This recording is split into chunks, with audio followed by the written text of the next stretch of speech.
कल home minister Amit Shah ने CA को लेकर बड़ा बयान दिया था, जिसको लेकर अब एआईएमआईएम सदर असदुद्दीन ओवैसी ने पलटवार किया है। दरअसल अमित शाह ने कहा था कि लोकसभा चुनाव से पहले मुल्क में सीए नाफिज कर दिया जाएगा और इसको लेकर ओवैसी ने कहा कि ये मुसलमानों, गरीबों, दलितों को परेशान करने वाला कानून है और वो इसके खिलाफ है।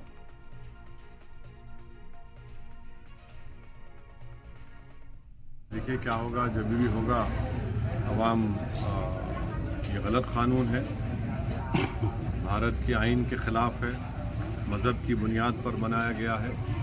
हम हरगिज़ कभी खिलाफ नहीं थे कि चाहे हिंदू, सिख हो, जो पाकिस्तान में रहते हैं, अफ़गानिस्तान में रहते हैं, बांग्लादेश में रहते हैं, वो आ सकते हैं हमारे वतन भारत, और लॉन्ग टर्म वीज़ा देकर एक प्रोसेस है उसके बाद उनको भारत की शरीयत भी देते हैं।